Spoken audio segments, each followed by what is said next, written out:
Hello, I'm Simon Caine, and welcome to episode 16 of the RC Industry Podcast. For those of you new to the show, this is the podcast where I interview the most influential people from the worlds of stand-up, comedy, radio, TV, and today we have an indie comedian. Liz Miele is a 13-year veteran comedian from New York. She has been performing for most of her life, pretty much. We get into the conversations on how she sees herself as an indie business. This is something that I really feel a resonancy with because that's who I am. I don't have a management, I don't have anyone backing me, and I really love her take on this. I've felt like this for about 6 months, and then when I met up with her, it was really, there was like click moments where I was like, oh, that's going to really help me, that's going to make me do this better and take this more seriously. And yeah, it was really good and really exciting, and talking about the differences between the USA and UK scenes, which come up in podcasts when you're talking to someone from over the pond.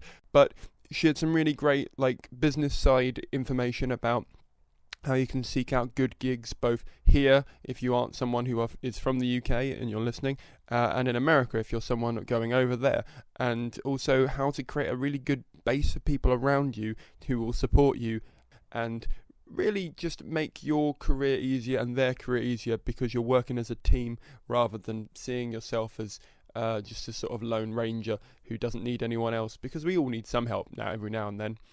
We talked a fair bit about cats. We're both very big cat lovers, and a little 1 or 2 points my cat came over to sort of say hi, which is rare for him, so that was quite nice. And also building a social media fan base. She was really interesting about how sort of clinical and intelligent she was around learning how social media works, because honestly it's not as simple as just put stuff up and people will watch it. There has to be a bit of a tactic behind it, or there has to be some sort of narrative for your feeds and for your information that you're sharing. And it was great to hear someone else talk about this, because I'm banging on about it all the time. I work in social media for a day job, and I love social media, and I think it's really good for building a fan base. And often I don't have the time to explain to people how you start with that or where you go when you have them. So it was great to talk to someone else who's sort of been there and is still doing it. And also the release of her CD and how that social media base of people have helped her go viral, as well as her own efforts. And she sort of breaks it down like step by step, how she decided to cut down snippets and send them out to different places and ensure that her video went viral in the most clinical way possible. There's no guarantee of it, of course, but she really nailed it, and I think it was just an amazing case study that she really went to town telling us about. So this would be a great podcast for anyone who's ever wondered about creating a social media fan base, how to go viral online. By the way, viral online does not necessarily mean getting 1 million hits on something. It means that your content is being shared fast amongst a core group of people. It can mean that is 1 million people, but you've got to understand that a view figure is a vanity figure, and it always goes up. As a result, it is not an accurate measure of how good your content is. And we go into stuff like that, like really dissecting what you should be looking out for, rather than going, oh, I've got 1 million hits on a YouTube video. Doesn't matter if it's not achieving what you want it to achieve. And in her case, it was trying to build her fan base a bit more, get her some more exposure, maybe get her some more work, but also to sell her debut CD, which we get into as well, because obviously over here we mainly do DVDs, and so it was interesting to talk to her about that. So thank you very much for listening. If you want to follow along with the show notes, we've got links to all the stuff we talked about at Simon Caine, that's SIMONCAINE.co.uk/Ask the Industry Podcast, all one word, no gaps or anything. If you would like to support the show, 3 quick ways you can do that. 1, share this podcast. A link to it is at that website, or the iTunes link. Just pass it on to a friend. If you felt like you got anything from it, or you felt like it was a useful bit of content and someone else could get something out of it, please pass it on. It genuinely helps the show out, and it really helps with download numbers and building this audience for us all. The more we can get downloading it, the more I can go to people who are bigger and better and brighter and say, look, these are the amount of people that want to hear from you. can you come on, and then we can get better information. So please keep supporting it that way. If you haven't yet, please leave it a review in iTunes, because they help as well. The guests are reading those before they come on, and it is great to see so many positive comments. We're up to 27 reviews now as I do this. Let's get it to 30. Let's do it. And finally, if you have some spare cash, if you have, a couple of quid that you don't mind throwing my way, put a monetary value on the podcast that you have either listened to and you enjoyed, or just in general, like what you think it's worth. If you think it's worth a £5, a £10, 20 quid, whatever, please send it my way via PayPal. There is a link on the website. There's a link on all the pages on the website. You can't really miss it. So if you want to support the show, you want to help it keep going, please send some money. That would be amazing. But only do it if you can afford it. I understand totally if you don't have the money. Just save up and then send something if you want to in 5-6 months' time. I'm not going anywhere, hopefully. But it would be really useful. So those are the 3 ways you can support. So before I hit play on this episode, I just want to say that I'm doing a show at the Brighton Fringe. It's called Buddhism and Cats. It is on at 7:45 on the 5th, 18th, 19th, 20th, 21st, 24th, 25th, 26th, 27th of May. I'm also now doing it every day in Edinburgh, no days off. So if you can't support the show in any of the ways that I've just suggested, please feel free to come and see that show. Without any further delays, this is Liz Miele. By the way, I've started recording. Oh, good. Can they hear me Instagramming? I think so, yeah. I brought you on to talk about social media and online distribution. They're like, she's ignoring me while she Instagrams my cat. She might be the most authentic guest we've had. Yeah. Just to fill in the gaps, she's just on her phone taking a photo of my cat, putting it online. Yeah, no, it's important. It was important. If you want real-time updates in this interview, it's happening right now. You need to follow her on Instagram. Yeah, I actually tell people not to follow me on Instagram because it's all cat pictures. I really am. I'm like, if you're that dedicated to seeing me take a picture of my cat, I've actually gotten better. I say the only religious belief I have is Catter Day. Oh, nice. And so I'm pretty accurate. I always post a picture of a cat on Catter Day. I think we're gonna have a fun gig tomorrow. Monday. Monday. Yeah. It's gonna be fun. Yeah. I'm just going to do all my cat material for you. Oh my God, I'll do mine for you. And you can do, it's going to be, I want to hug you, but this is weird. That's actually kind of funny. Like, it never really has to happen. I don't know if they do it here, but a lot of times you'll see openers and headliners be like, hey, don't do this joke because it steps on my joke. Yeah. And I've never had that happen because it's like, do you talk about cats? Then probably not. Like, I talk about mental illness and cats. Like, I don't really step on anybody's material. Let's start with social media. Yeah. You have quite a big following on Twitter. Yeah, I think for nobody knowing who I am, I think it's pretty good. Do you think nobody knows who you are? It's starting to be the opposite, but I've been doing it. It'll be 13 years next month. And so even though I've logically understood since before I started that it takes a long time to find your voice and gather a following and get a fan base and be good at comedy in general, it's still kind of funny to be 13 years in and be like, I mean, mostly the people that I started with, like my community, New York City knows who I am. But, let's put it this way. I had a video go viral 2 weeks ago. I was just in Runner's World magazine 3 days ago. I've been trying to think some of the big things that happened. I was just on this show called Gotham, New York, some Gotham Comedy Club Live. I don't even know what it was called. Big things. Yeah, but it was on TV, and it's so funny that so that all happened within a couple of months of each other. And of course you see the YouTube comments, you see the people following you on Twitter and Facebook and stuff, and they all say the same thing. I didn't know who you are, but this is great. I didn't know who you are, but this is great. And you're like, you don't need to say the first one. Just say you're great. Like, yeah. I don't need to be reinforced that the invisibility that I thought I was true the whole time. Yeah, I hate that. like sometimes when at the end of like my show in Edinburgh last year, someone came up to me and like it was just like, oh, you were really nice. I wish I'd known who you were before. And I was like, me too. You have just stopped. I don't come up to you in like an office and go, oh, you made a great cup of tea. I wish I'd spoken to you all these years. Yeah. I wish I didn't ignore you. Yeah. Pretend you didn't exist. You could just stop. And I get it. It's like there's not this belief that people should know who I am, but it is kind of funny. Like a good example, I went to my 10-year high school reunion last year, and this guy that I went to high school with hit on me.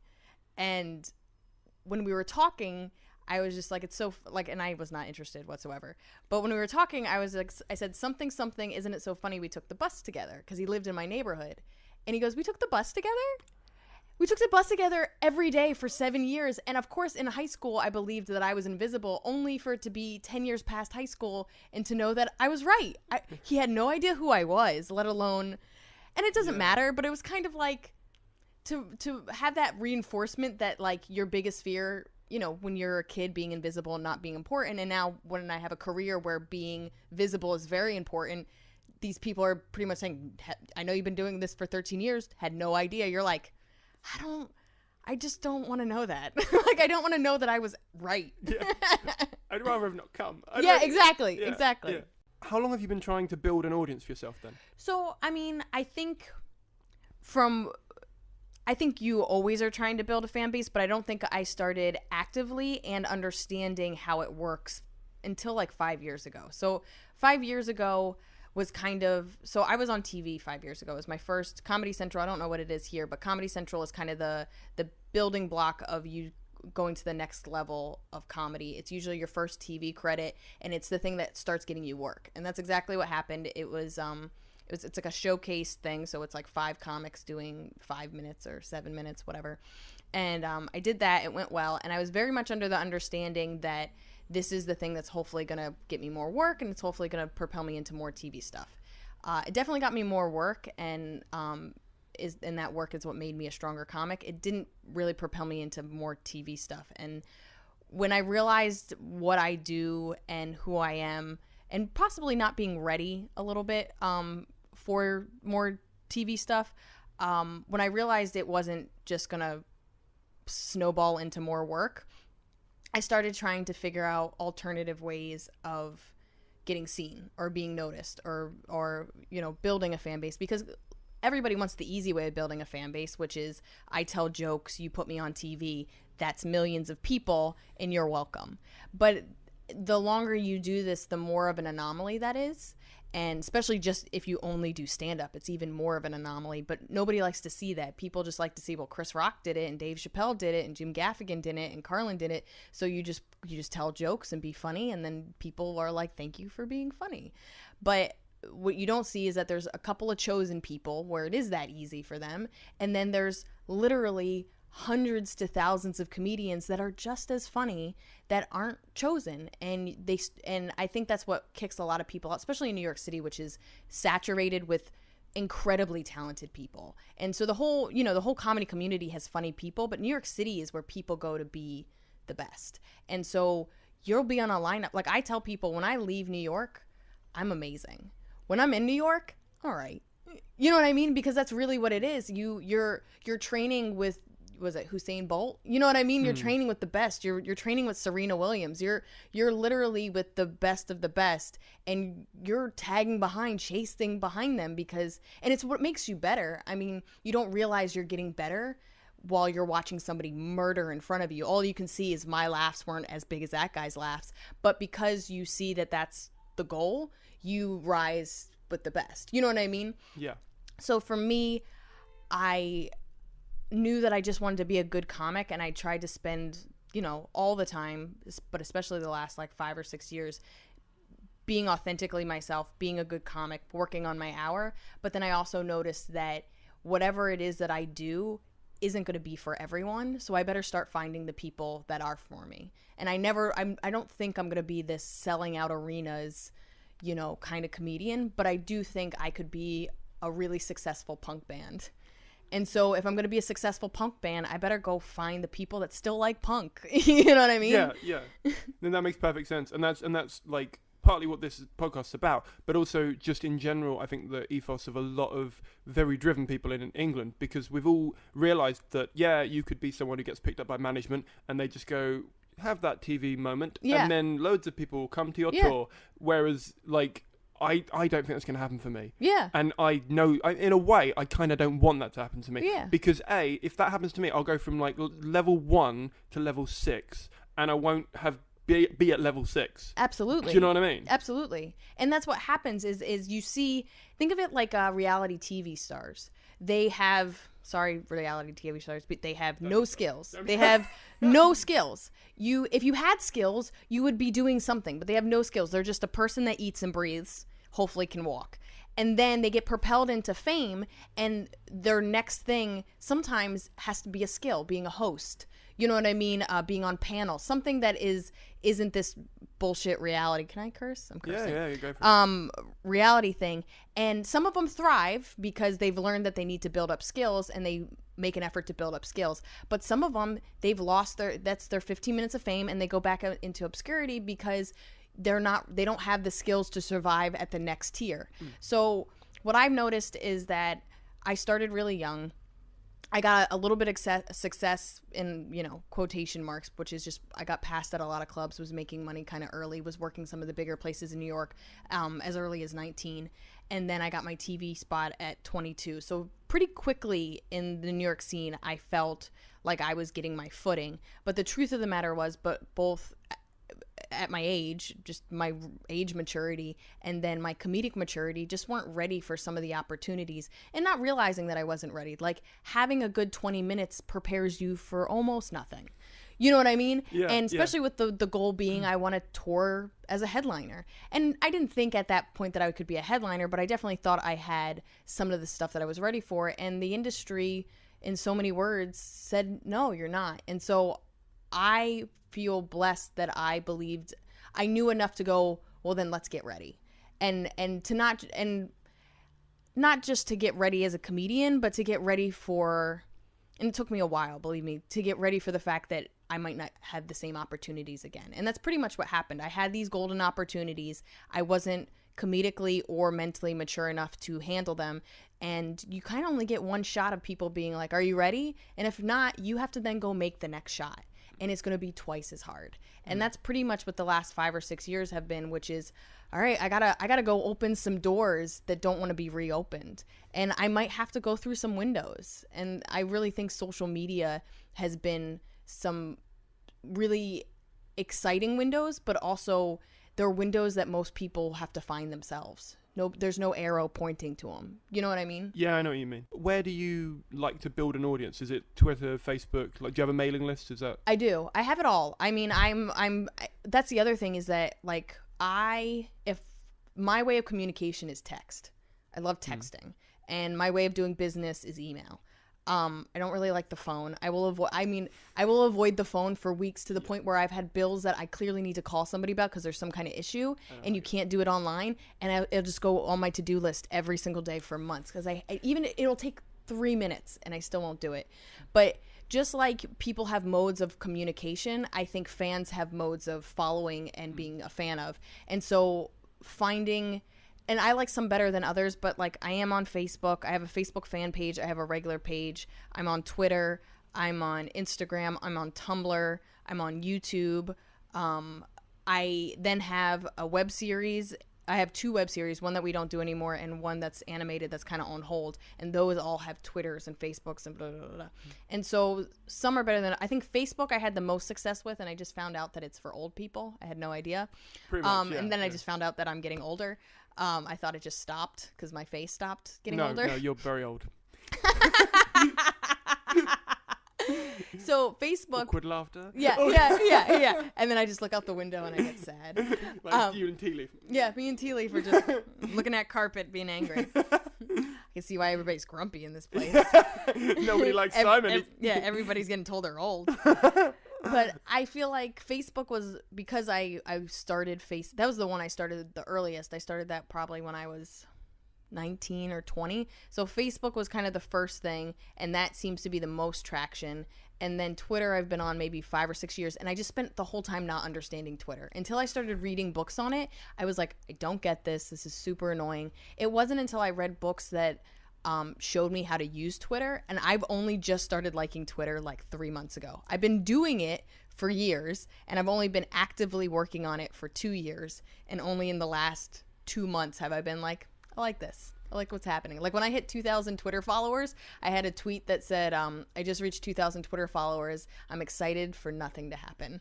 You know what I mean? Yeah, Because it yeah, means nothing. Yeah. But I think everyone celebrates 2,000. I celebrated 2,000. yeah. Because there's just something very exciting about it, but it also means nothing. But then as it starts to kind of snowball a little bit and you get more and you start to see that, because the thing about Twitter, and it's all about algorithms and shit, but the thing about Twitter is like if I put something on Facebook and it's successful, it lasts for days. So for days people are liking it, people are commenting on it. It has a shelf life.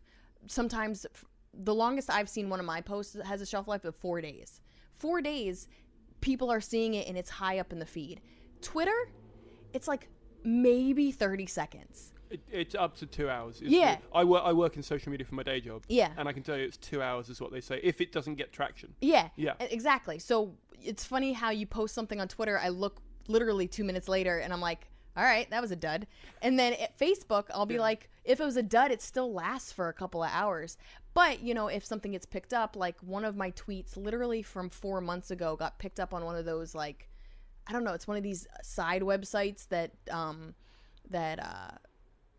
don't know what it does. It just basically kind of promotes certain tweets. It got picked up for like tweet of the week or whatever, but it was from 4 months old. And of course now that one has like 50 likes and like 20 retweets or whatever. It had like 4 months ago, but I don't know. I guess the guy found me, liked me, and just combed through all my tweets and found the ones. And I think it did okay. There's apparently some sites that you can figure out which your best tweets are. So sometimes when I do a show, the promoter will find my best tweets and will retweet it as a promotion that I am funny. Okay. You know what I mean?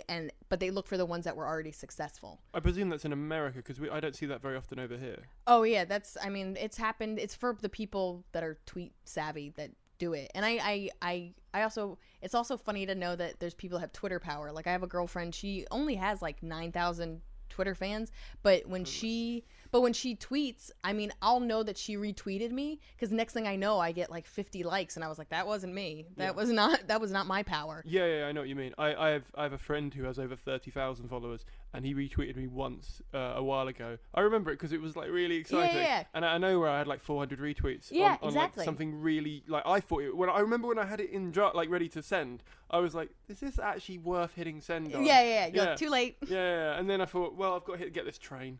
Yeah. But the nice thing about it, and I realized there is something to it, is like there's a risk, especially because we tell our opinions and we say dumb stuff, sometimes knowing it's dumb, but there's a risk on how people are going to react. And with stand-up, you test it and you find out, and it feels less of a risk with stand-up. I don't know, especially because it's circled around things you do know that work. But Twitter, it's like, I don't know what's going to happen. And I press it, and then I try to go for a run or forget about it. Yeah. And sometimes I go back and I go, I had no idea people were going to like that. I had no idea. The way I've got around it is I use Hootsuite, the scheduling tool. Yeah.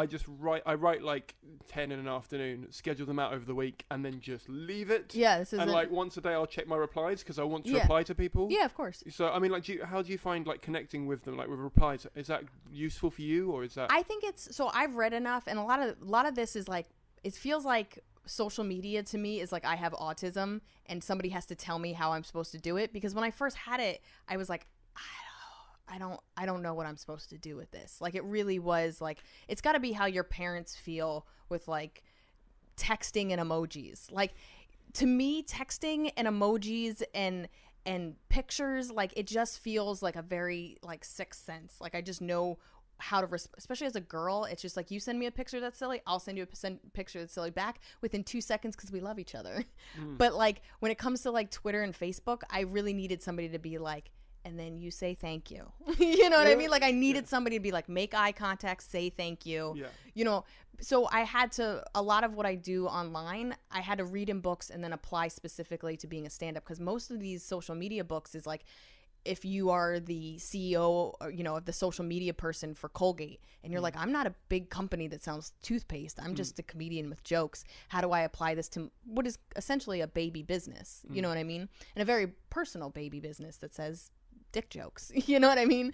So I feel like I've some of it I've read and some of it I've learned for myself. And then you also remember that you're a person and how do you like to be responded to? So if I send out a tweet to somebody that I don't know because I appreciate a joke that they said or something, and they get back to me and I get all gushy and go, oh, I should be doing that for my fans because I really appreciated that person got back to me. Rather than when somebody just kind of goes favorite or like, you're like, that was the bare minimum you could do. Yeah. Come on, take a second to say thank you. Yeah, I definitely. just retweeted your thing, or I just did something that actually had some pull. You know, if somebody held a door open for you, you would say thank you. And if anything, I'm holding a little fan door open for you. Yeah. So, especially when things kind of got a little crazy a couple weeks ago with my video exploding, I made a point to thank every blog that reblogged it and to thank every person that retweeted it, or even, you know, people were like quoting jokes and, you know, sharing it with friends. And I mean, it was exhausting, and it was a little bit like, I wish I had an assistant. You know what I mean? I wish my cat took her load and did some of the work.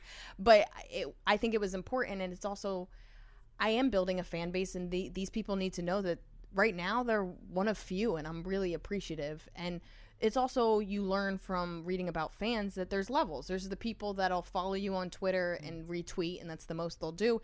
And then like 2 days ago, I was in Bury, like, you know, right outside of Manchester, or in Manchester, I don't know anything. But this guy tweeted about my joke, and I saw that he was from Manchester. I said I was going to be doing a show in a couple weeks outside of Manchester. Then he asked me for the link to the show. I linked it and got all the information, sent it to him on Twitter. He showed up, met me after the show, bought one of my CDs. We talked after. I'm like, this is a fan. This was like weeks ago. Like, that's real. The people don't understand, especially it's cold outside. You know what I mean?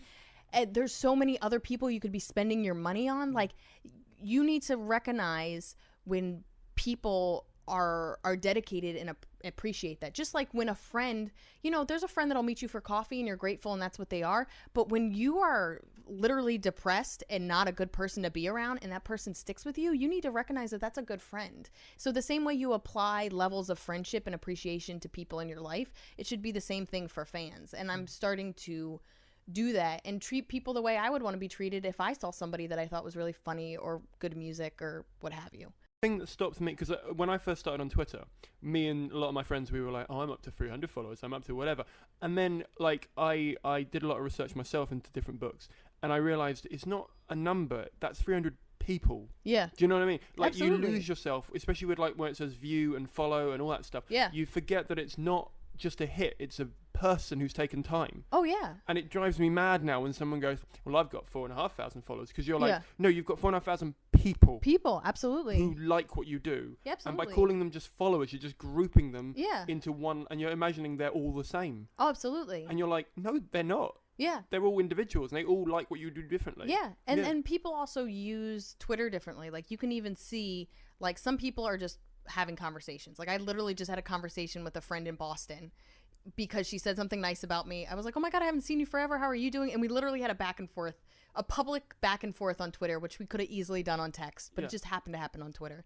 But then there's people like my friend Justy, she just jokes. I mean, to the point where like sometimes we're hanging out and I'm like, I'm here and you need to put down your phone.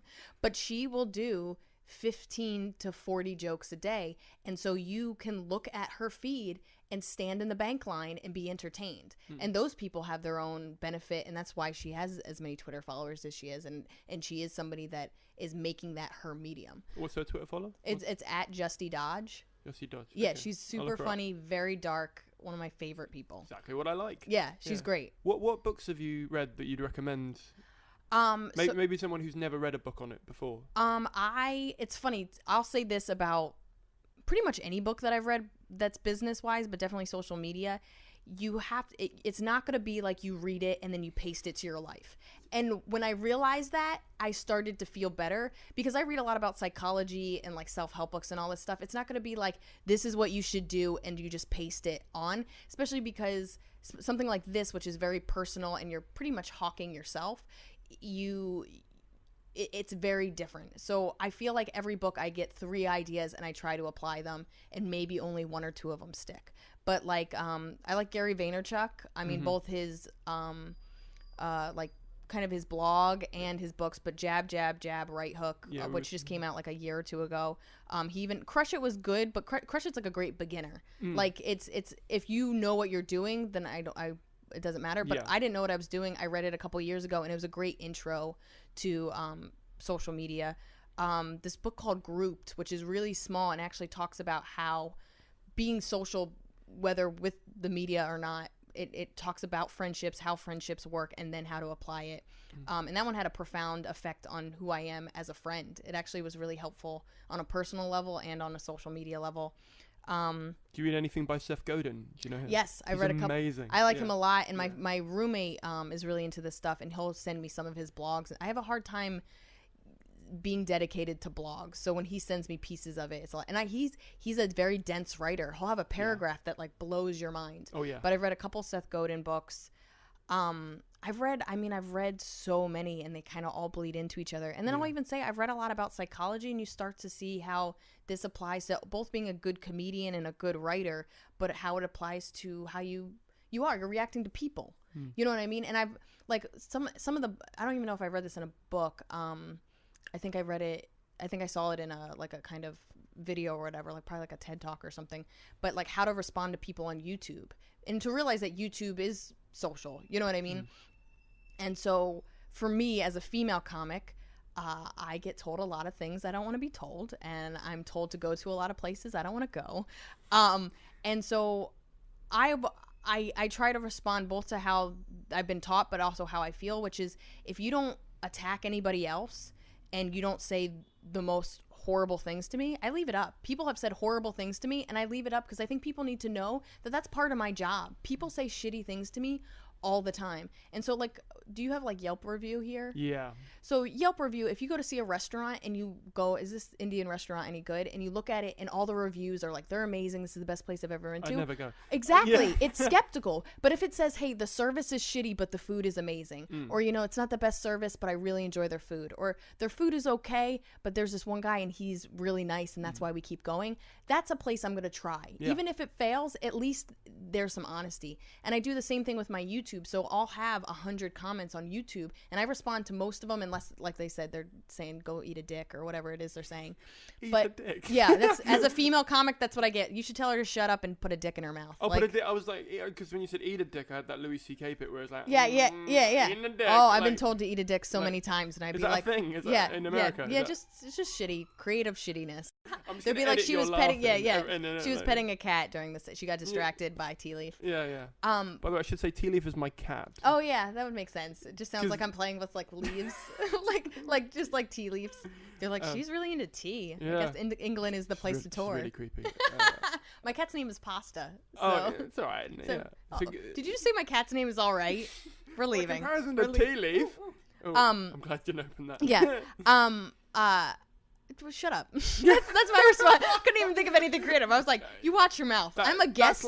I'm a guest here. That's like the eat a dick comment of the real life world. You shut up. You hurt my feelings and my cat, and I miss her. No, she was cute. I liked her. Thank she you. was very cute. Thank you. Yeah. She has mine's cuter. Yeah, no, actually, it really is. So tiny. I know, right? I love it. It's like a little pocket kitty. I know. Oh, it feels like a little emoji. When he gets like more comfortable with me, I can't wait to pick him up and just go, just like walk up to people and go, look at my cat. He actually kind of looks like those. Is it the Chinese cats? Yeah, the Japanese cats, the one with the little hand and they're good luck. Yeah. The colors of him, very fine. Good lucky. He's you have awesome. a very good lucky cat. I watch him more than anything in this flat. Oh, that's good. Like I'll sometimes be staring at him and they'll be watching TV and be like, "Are you just not going to be part of this?" And I'm like, because there's not really much to be part of here. Yeah. You're just passively watching TV. If anything, I'm more observant. Yeah, I'm taking care of my cat right now. Yeah, we're talking. I'm being a really good dad. Yeah. He's gonna remember this when he moves out. He never goes out. He won't leave the flat. We can leave that door open all day and he won't go out. He's too scared of the world. Oh, I'm too scared of the world. I get him. I totally get him. That's so cute and weird. Right, I'm kidding. But with the YouTube stuff, I realized that I answer everyone, and then some of it's just, hey, thank you so much for watching, or some of it's like, hey, I just came out. If you like this, maybe you'll like this video, or I just came out with an album. And some of it is, I'm sorry you feel that way. Maybe I'm not right for you. Yeah. But I mean, most of the hate I don't respond to, because it's just, you're not going to change people's mind. So I don't take it down either. As long as you're not saying anything like super racist or super sexist, I'll leave some sexist stuff done. People should know this is You should know they exist. not only that they exist, but this is half the reason you don't do what I do, is you can't handle that this is going to be said to you. And some of it I can't. Like, do you guys have Reddit here? Yeah. So I don't really post on Reddit anymore, because I realized it was actually really affecting me. Reddit, if you think YouTube is bad for hate comments, Reddit is 3 times worse if you're a woman. I swear to God, it's a bunch of dudes that look at your picture, go, she would never fuck me, and then say the meanest thing they can think of. And I started to go, I'm not going to change these people's minds. It doesn't matter how funny or great or awesome I am. It doesn't matter how nice or logical I am. So sometimes I'll post something maybe in some subgroup where it doesn't feel like it's the worst.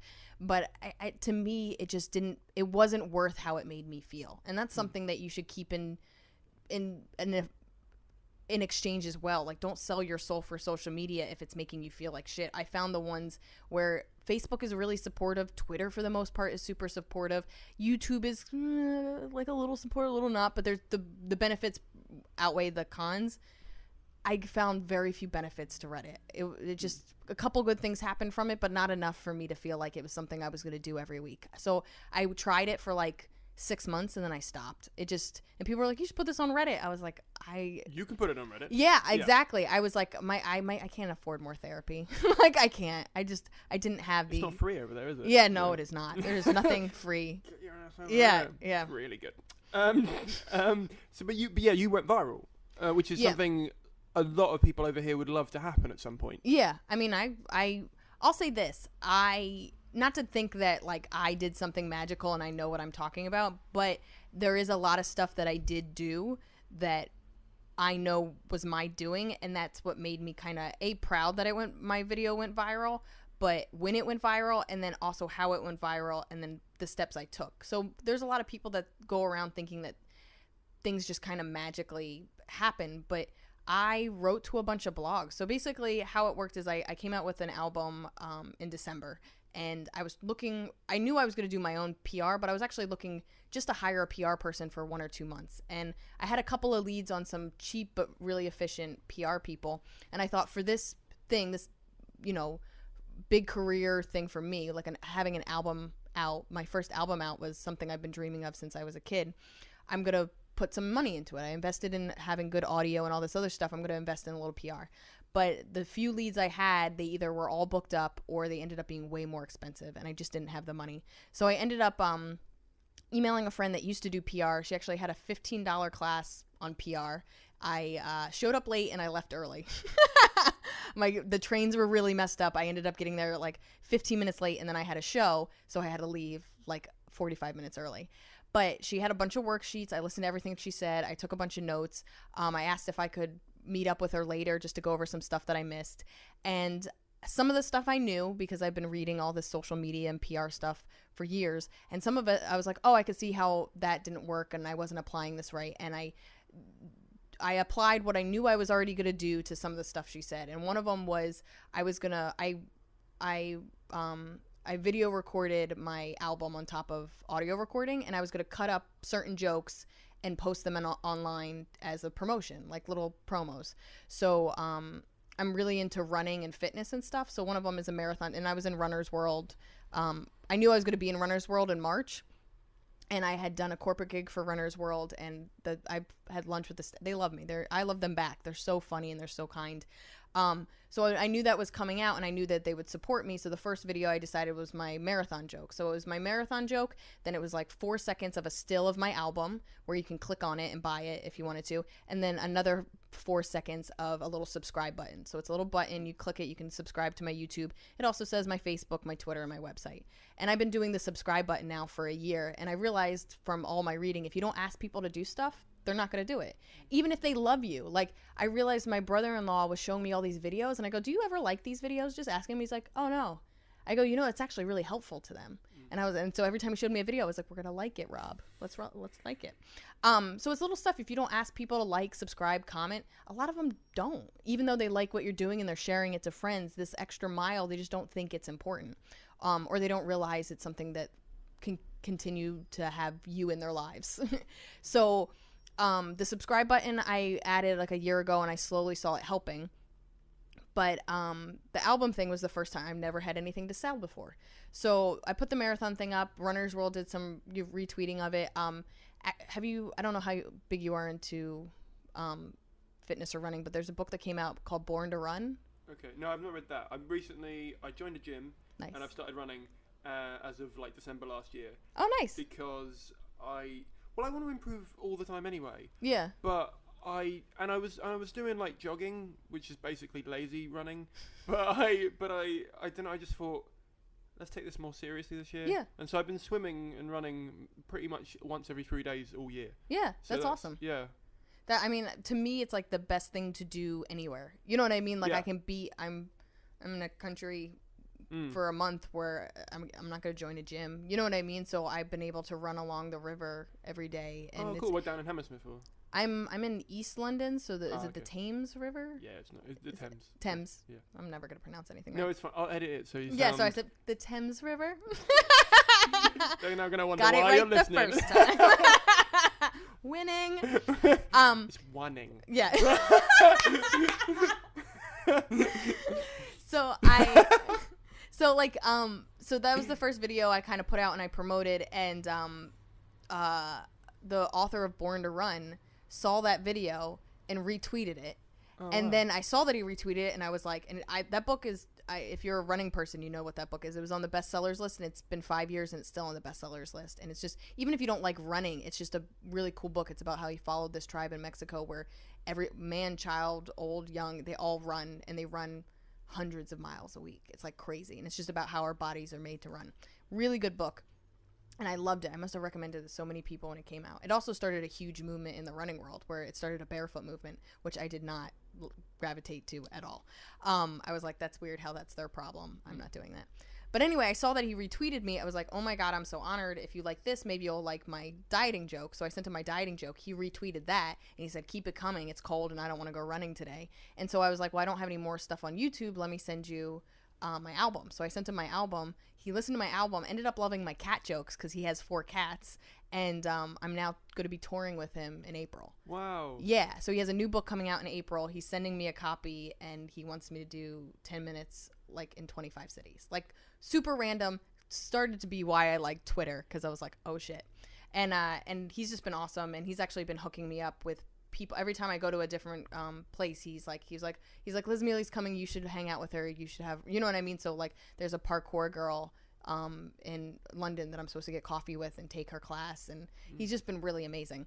But what I would do, so marathons, jokes, it's running, it's fitness or whatever. So then I started looking for magazines, blogs, anybody that cared about that, and writing like press releases and sending them emails, you know, hey, Women's Health Magazine, this is what I've done, this is who I am, this is what I have to show you, this is why I'm sending it to you, and putting it out in the ether. Some of them were connections from other people, some of them were just cold emails and info@runner, you know what I mean, just like bullshit email addresses that I found online that who knows if anybody even reads them. So I did that, and it got some traction. And I'm still working on it. It's like I'm still in the beginning phase of doing this, but the next one was my feminist sex positions joke, which one of my really good friends that's way more successful than I am, like if this is fame, he's like hanging out right there, and I open for him a lot. He's a good friend of mine, and he loved that joke. He loved that joke when I just started doing it, and when I opened for him, he'd be like, you can open for me, but only if you do that joke. And I was like, gladly. What's his name? Hari Kondabolu. Okay. So he's been on a bunch of late night shows. He actually was a writer and performer for this show called Totally Biased on FX, and he's just very talented political comedian and just a good dude. He actually is one of the people that helped me get hooked up with half the people that have booked me on this tour. So so he told me, he's like, when you post it, let me know. I'll email it to a bunch of people, and I'll post it myself. So he posted it, and I got like 6,000 views in like a day. So like that's his fan base. That, and just I could see like he put it on Tumblr, and I put something on Tumblr and maybe 5 people retumble it. He put it's at 1,000. The thing that he retumbled is at 1,000 retumbles and note and like people liking it and shit. So he did that like a couple days after I posted it, and that was like, whoa. But then he gave me a list of feminist blogs and told me some places to look. And so I emailed all the feminist blogs that he told me about, and then I started doing my own research, and I started cold emailing them. And so the one that the one that was the one that started the viral video, or started kind of the what's the word? The snowball effect, was Everyday Feminism. I just wrote to them, like literally they had a format to be a writer. Like, it's, you know how like when people don't give you their email address, you put in their name and you're like, is this even going anywhere? Yeah. It was like one of those. It's like, if you want to write for Everyday Feminism, send us your stuff and tell us how. And so everything that I was writing didn't fill the questions. Like, they would be like, why do you want to write for us? I don't. I just wanted you to look at this video. If you can use it, great. If you can't, no problem. Send us a sample. I don't have a sample of my writing because I don't want to write for you, but I have this video. I think you guys might like it. If you don't, then don't worry about it. And so I filled everything in just not right. And I was like, what's the worst thing to happen? Somebody looks at it and it doesn't work. And I never heard back from them. 3 weeks later, I had a friend from high school on Facebook be like, hey, my friend's on Everyday Feminism. I go to look on it, and it already has like 1,000 likes and like 80 shares. And then within like 2 days, it was at like 5,000 likes and like 200 shares or whatever. And then from there, Cosmo picked it up, and from there, Huffington Post picked it up, and from there Mick.com asked for an interview and picked it up. And then a bunch of these like just kind of like viral things, like one's called Boing Boing, and it's just a thing that, they don't even write anything, they just go, you should check this out, Okay. Bustle.com, a bunch, and then other feminist blogs, Feministing, like, so all these blogs started picking it up, and next thing you know, right now I think it's at 200,000 views, and that all that happened within literally like most of the views happened within like 4 days, and then the other ones kind of trickled down over the course of 2 weeks. But it was all from me emailing people and just being like, I have an album out, this joke is about feminism and it's a different perspective. If you want to look at it, if it's something that works for you, great. If it doesn't, no worries. And like doing that for so I have a paleo diet joke where I'll probably be doing the same thing. And of course this has a stronger opinion, and it clearly hit a nerve. I mean, that's the other thing, is it's not just emailing people. I think things that are relevant to the time and to certain people are going to pop off more.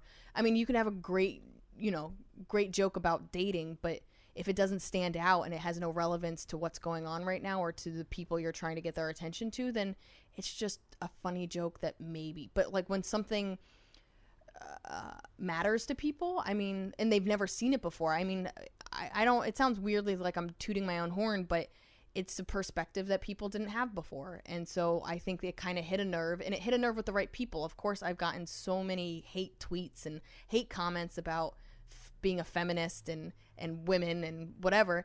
That joke's not for them. I'm not going to change their mind, and I really don't know if I want them in the audience. But all the people that do love it, like the cool thing for me is, do you know Sarah Milliken? I do know Sarah Milliken, yeah. Sarah Milliken followed me. Like, nice. She saw it, and she followed me, and then I was like, hey. I was like, I'm going to be in London. I think you're amazing. You have a lot of cat jokes. We might be the same person. Can I get a cup of coffee with you? And she was like, of course. And I was like, I might pee my pants. That's amazing. But it's stuff like that where you're like, it's helping me connect with other like-minded people, and both people in the industry that can help me get further and understand and just help. Like, she's at a level that I don't know if I'll ever reach, you know what I mean? But I would love to pick her brain and hear what she does. And as somebody that wants to continue to work in the UK and in Europe, I would love to hear any advice she can give me. And then also all these other fans that if they like this joke, I have no doubt they're going to like the rest of my album. And I won't know how my sales are, because iTunes is always like a month delay. So I won't know. This happened in January, so I won't know until the end of February how it worked with my sales. But I mean, somebody told me at a party when it first started happening, they're like, you have a hit joke on your new album, like almost like having a hit song. And immediately it changed my perspective where I was like, oh shit, I did exactly what I was supposed to do as my own PR person. I made a hit joke. It kind of like, it really was like, all of a sudden I like kind of smiled and I was like, I made a hit joke. And the joke always did well. It was my closer for a year, and it's the reason it's on the CD, and I'm incredibly proud of it. But it was actually really fascinating to watch it get recognized. Because, and the other thing is I did it on that TV show. So the TV show I did was cable, so I could curse, and I knew I was submitting to other late night shows, so I made a point to only do my stuff that would never be on a late night show, and that was one of them because it's kind of a dirty joke, and it did amazing, and it got a lot of good response both when I taped it, when it aired, and every time it re-aired. But to put it by itself, it just kind of took off. I was gonna wait for you to finish. Yeah. No, that's amazing. That's because it's stuff like that where you're just talking to someone and they're just amazing, and you're like, tell me everything you know. Yeah, absolutely. I want to know your secrets. Yeah. That's why you're here. Yeah. I was going to ask if it had any effect on your live ticket sales, but I imagine over here not so much immediately. I will say this: it's had an effect on getting auditions. So immediately, people that I couldn't get them to even give me an audition, they're now reaching out to me asking for auditions, which is funny because I'm not even there to audition. So I've had to turn down 2 auditions already because I'm not in town. So it's weirdly bad timing, but it also kind of looks good that I'm busy. Like, it's kind of nice when somebody's like, hey, can you come in for an audition? I was like, oh, I'm in Europe. I'm touring Europe right now. Maybe you later. mean auditions over? Yeah. Because we don't really do auditions over here. Oh, really? We kind of do open spots. Is that the same thing over there? What do you mean open spots? So over here, the way it kind of structures is you get an open spot, which means you get sort of 10 minutes on a pro bill. Yeah. And if you do well in that, they sometimes ask you back for like a 15, where you get maybe expenses or a bit of money, and then you do 20, and then you're sort of the opener or the closer or whatever. Yeah. I mean, definitely for that would be similar for stand up, but these are like auditions for like TV shows and stuff. Oh, okay. So these are literally like, we want you to come in and audition for this part or for this panel thing. Oh, okay. And some of them I'm going to try to do just via Skype or, submitting a video. But some of them, I'm missing some of the key parts of it, and it's just something I can't do this year, which is kind of fine. You know what I mean? But I'm hoping this parlays into more work. I mean, the whole goal of all this stuff is, when I decided to put out my album, I was excited about the hour, and I was ready to move on from the hour, and I was just ready to put it out there and move on. But because it's my first album, it's kind of the first introduction into the comedy world. Even though it's 13 years, it really is the first time most people are going to know about me. So you want it to be pretty special, but be kind of advertised or put out there in a certain way. And so by doing my own PR, I'm kind of putting myself out there. And you can't, it's like almost how art is, where you put it out there and you can't spoon feed people how they're going to interpret it. If you say something and somebody decides they believe it's racist, and you're like, no, there's no way that's the opposite of racism, but they've decided you're racist, you're like, I guess I'm a racist in that person's head. There's nothing I can do. You've already pinpointed me as this person.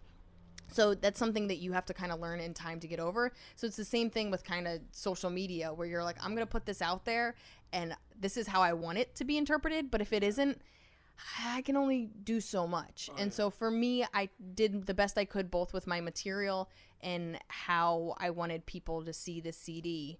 Like, the way I advertise my album is that it's literally about me understanding what sucks about me. It's called Emotionally Exhausting, and it's about cats and mental illness and being terrible at dating and being terrible at running, and how it's kind of, and I talk about it both in negative and positive ways, how these things have affected me. And it's a very kind of raw stand-up set, but it's also one of those things where people kind of came out and they're like, thanks. And so that's what I kind of wanted, it's not for everybody. And knowing that, you then know that if it's not for everybody, who is it for? And then you go to find those people. Do you think by snipping the joke down to, like, first of all, do you think it lost anything by snipping the joke out of context? And 2, do you think by making, like picking one subject and going, well, I'll just take that joke, that can be my preview, there's a whole community out there that I can go out to that I already maybe am part of or I really enjoy anyway. Do you think that made it easier to PR, or do you think it sort of in a way, like sort of, because you said that you want to go out and find the audience, and if in a way say no to other people who you don't want in the audience because they're maybe not into that? Yeah. So do you think that made that job easier or harder? Or? I mean, I think comedy is so subjective that you really are just trying to find your people. And some people you might convince otherwise, but that's not really your job. I mean, your job is to be as authentically yourself, and whatever message you're putting out there, you put out there. So if the job isn't to change minds, the job is just to be authentically you, then it's about finding people that are going to appreciate authentically you. And I don't believe by snipping a joke. I want my jokes to be seen in an hour form, but the truth is I do 5, 10, 20, 30-minute sets all the time. And do I have to make compromises because it's not my full hour? Absolutely, but that's part of the job. So by snipping it down to an hour, I wouldn't want somebody to watch one joke and be like, she's not funny, and blow it off. But people do that, and that's what it is, and you can't control that. So the best you can do is, if you are going to put out a little preview, is to be proud of it in the moment and hope that it speaks for itself. And while you might lose some people, you'll also gain so many more. And that 1 3-minute joke has opened up the door for people to watch 10 more minutes, and for people to buy my album and hear an hour of it, and to be actually good fans. So I think you have to take some sacrifices and some risks along the way through everything that you do for the potential for it to be bigger.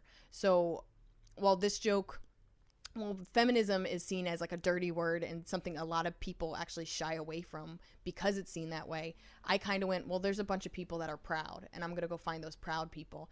And while this is the only joke that I specifically talk about being a feminist, that mindset and who I am is filtered through all my jokes. So if you like this joke, while it's not being actively talked about in the other jokes, it is a filter through all my other jokes. So even though I'm talking about cats, it's coming from a place of, I'm a strong woman that has strong opinions, that is going to tell you exactly how I feel.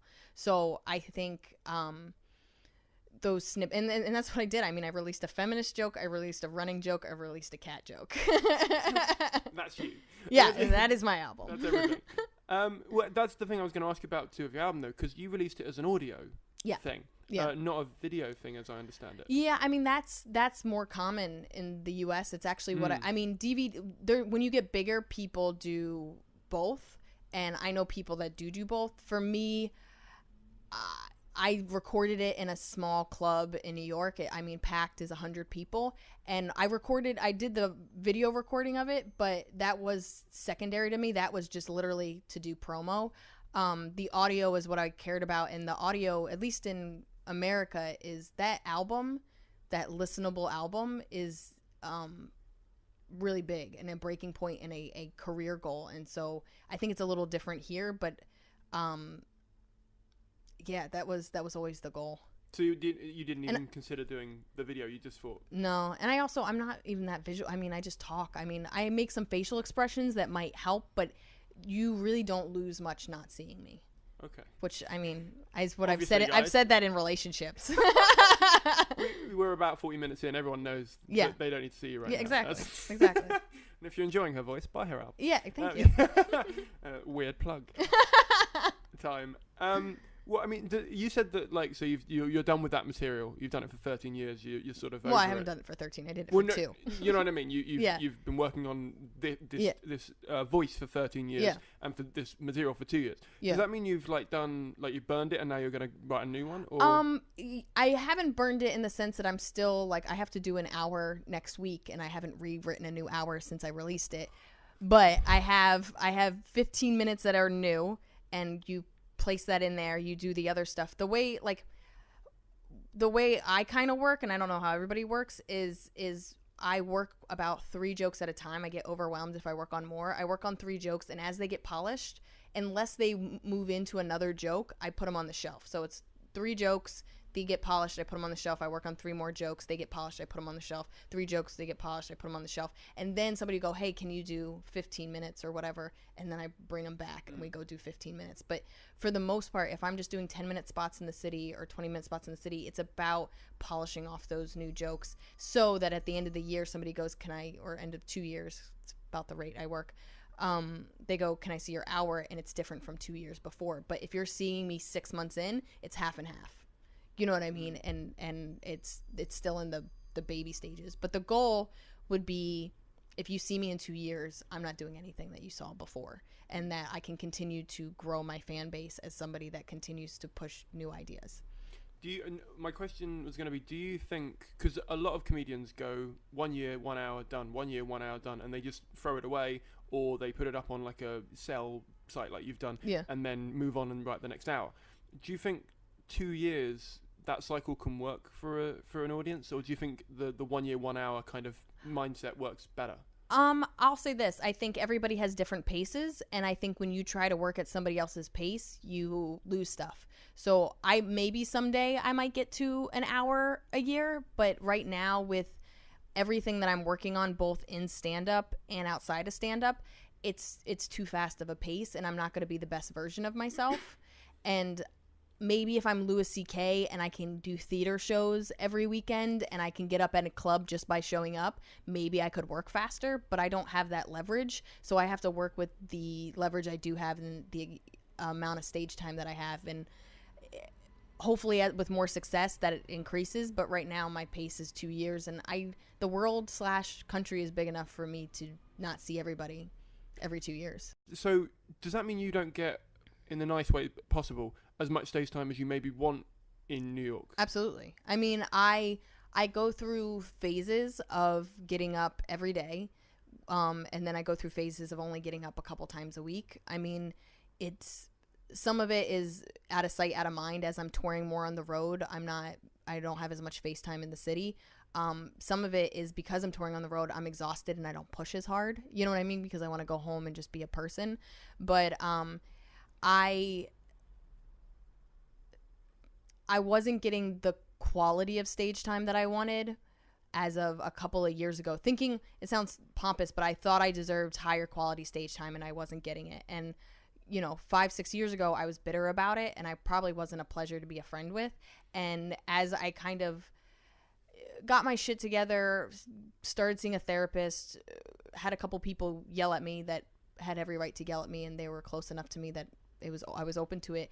I started to realize that I'm getting a lot of stage time. I work really hard, but it doesn't mean you work hard and you're funny and you deserve it. So stop complaining about it and just utilize the stage time you do have. So instead of because I did have a really bitter stage where I was getting stage time that people would kill for, but it wasn't what I wanted. I wanted more, and not utilizing it and being a little pissy about it.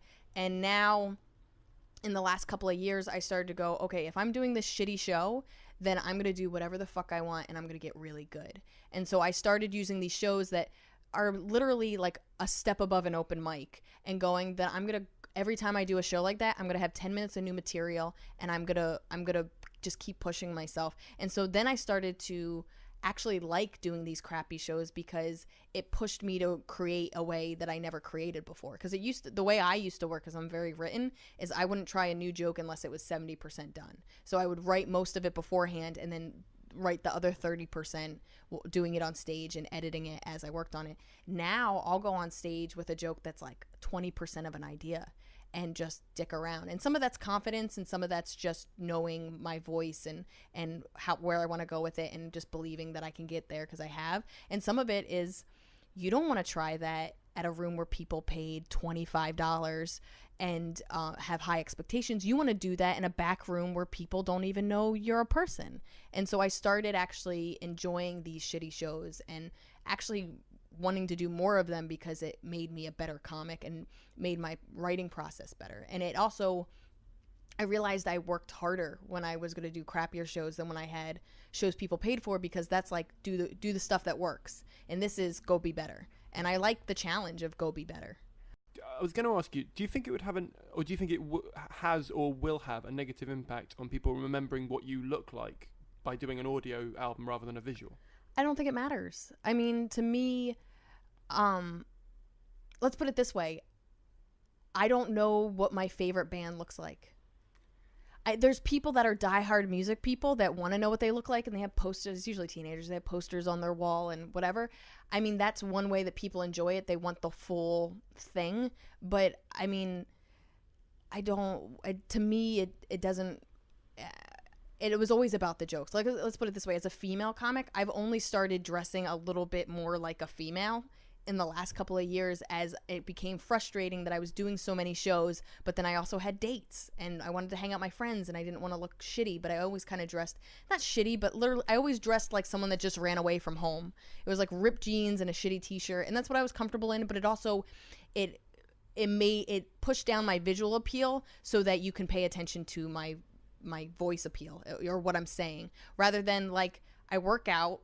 It's going to sound really cocky, but I have a nice body. You know what I mean? When my face isn't breaking out, my face is kind of cute, but it's distracting. And when half your audience is male and the other half is female that also spend a lot of time trying to look nice, it's kind of, you're fighting for attention. And I never wanted to fight for visual attention because that wasn't the goal. I'm not a model. I want you to listen to my ideas. And only through becoming a better comic have I almost earned the right to look better. That sounds so dumb. And I'm not, you can go look up a picture. I'm not stunning, but it's distracting. And sadly, because being a female comic, there is that distracting aspect. So for me, you not knowing what I look like is actually a benefit.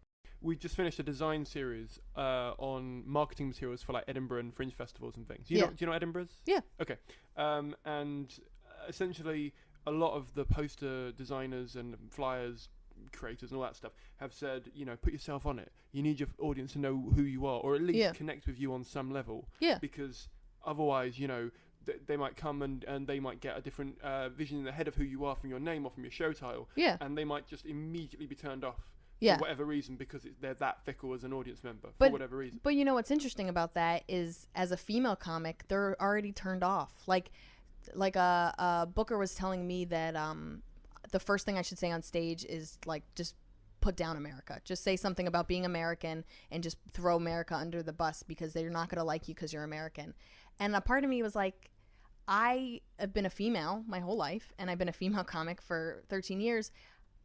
It's always been that way. It's always been, you. As soon as they hear the pronoun she, they're already checking their cell phone and going to the bathroom, because the stereotype for women is that we're not funny and nobody wants to listen to us. And so I think one of the reasons that me and a lot of my girlfriends have become stronger comedians is you have to be funny, and you have to be funny fast, and you don't have the luxury of somebody giving you the benefit of the doubt. So for me to be over here and hear that people might not like Americans or might not care what I have to say, I mean, like, I'm used to it. Like, really? Like, give me another reason why people wouldn't like me. So putting my face on something, on people seeing it, to me is, I've been told my whole career that people don't want to come out and see me because I'm a female. So I still use it. I mean, I use Instagram and I make little posters with my face on it and stuff like that. It's not that I shy away from it, but like my album cover is kind of a Banksy, what do you call it?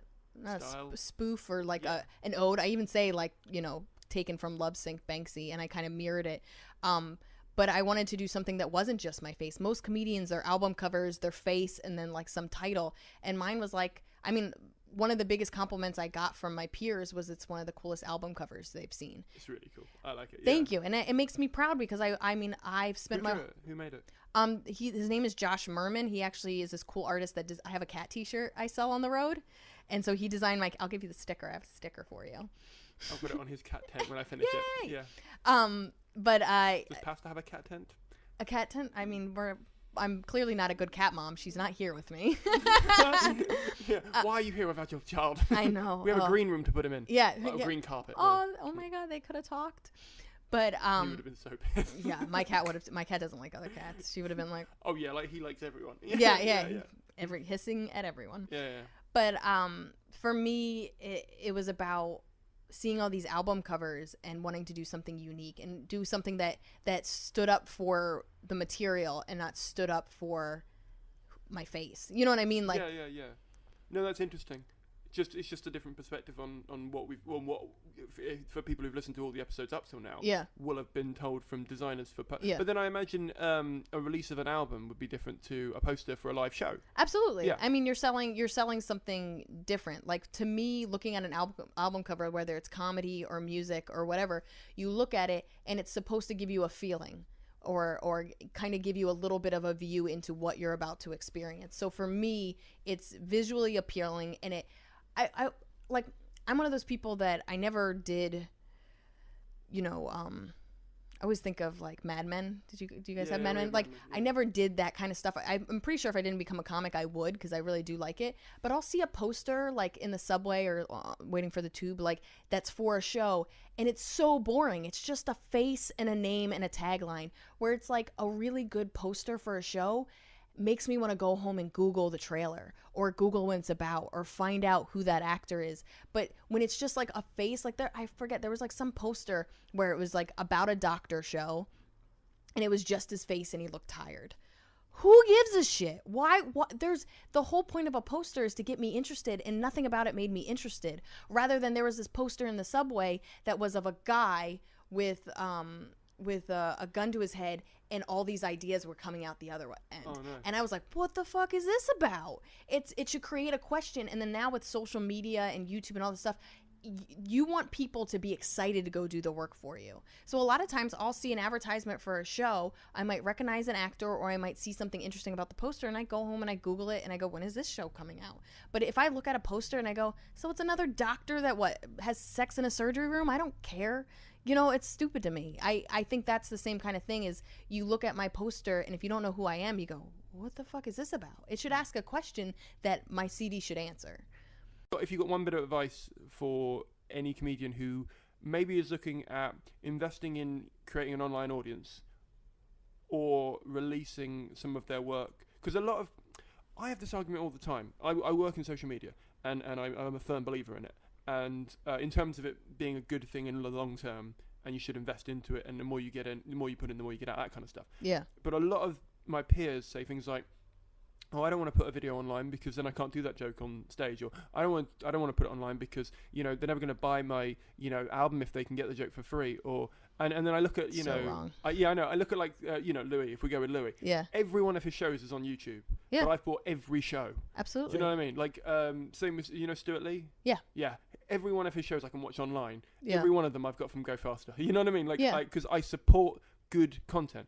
The only people I find saying that are people who haven't got good content. Absolutely. And that's why they're worried. Yeah, absolutely. Or people thinking somebody's going to steal a joke. Yeah. I just want to let you know, if they steal a joke, guess what? You can write another joke. That person doesn't have the capability. So yeah, it's still a loss and it's angering and it's upsetting, but that guy can't write another joke. You have a brain that created that first joke. You're going to make another one. You can't let the fear of people not buying your stuff, or the fear of, I don't think you should put all your stuff out there, especially because you don't have the clout and the amount of material that Louis C.K. and Stuart Lee have. But in the beginning, to slowly make a fan base, I think you need to, like for me, what I do on Facebook and Twitter is I write a joke of the day. So my friend Justy writes like 50 jokes of a day. I don't have that, nor do I want to spend my whole life on social media.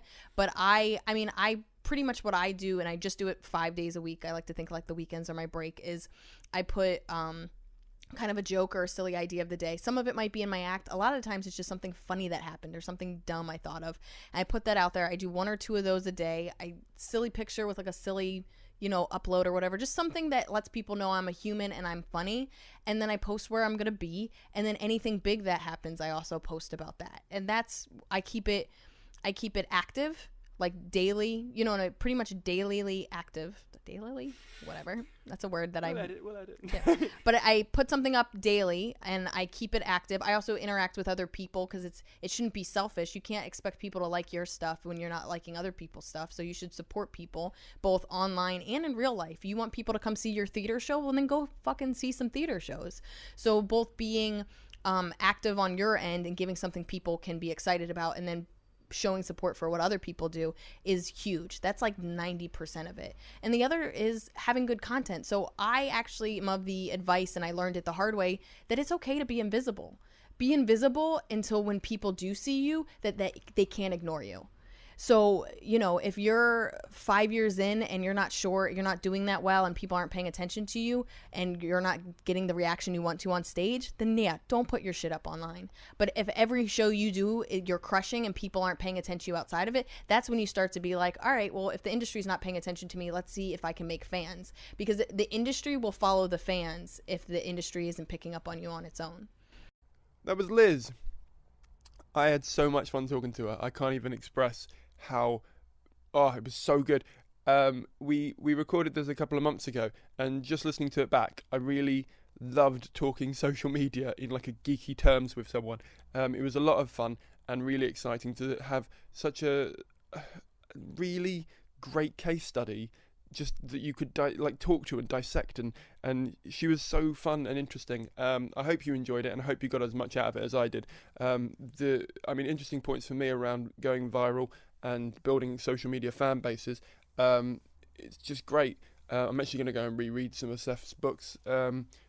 Seth Godin, the person she recommended, at some point, probably on a long train journey, because they're amazing. I highly recommend them. There'll be links in the show notes to all those books, so feel free to go there, click through, and buy them through those links. That supports the show as well. So, thank you so much for listening. Hopefully next time I'm going to have Jill Edwards on, who is quite an outspoken person on a lot of subjects. She's fascinating though, and I really loved we went into really good detail on like why comedy courses are relevant and useful and can teach people how to be funny, but not in the ways that you maybe think.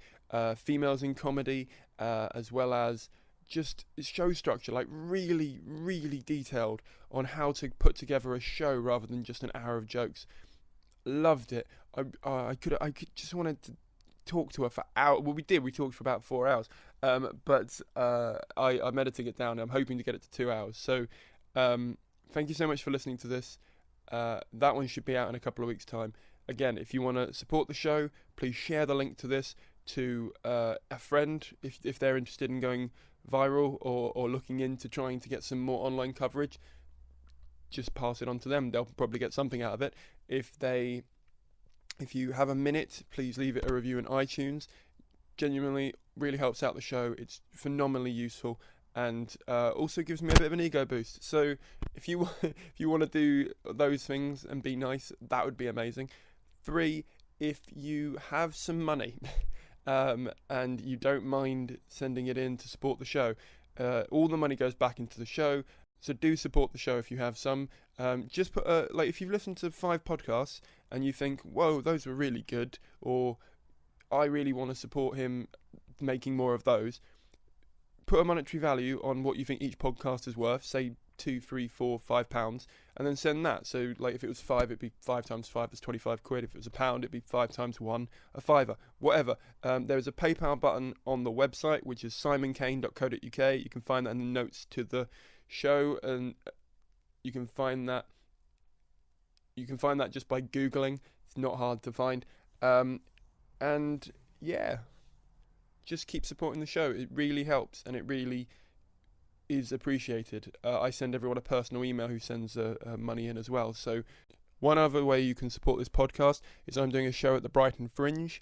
It's called Buddhism and Cats. I'm actually also doing it in Edinburgh now. So if you want to search for that online, but very quickly. In Brighton, I'm doing the 5th of May, 18th, 19th, 20th, 21st, 24th, 25th, 26th and 27th. And in Edinburgh, I'm doing every single day.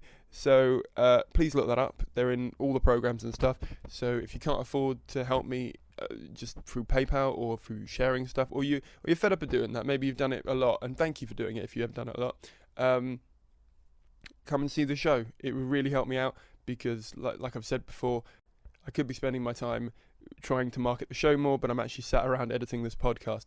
So please take the opportunity to support me on that. It would really help out if you came down, brought a few friends, had a nice laugh. Great. Don't worry about it if you can't, but it's out there if you need to. Just search for it. It's a very subscribed to keyword term. Buddhism and cats. I'll see you guys next time. Bye.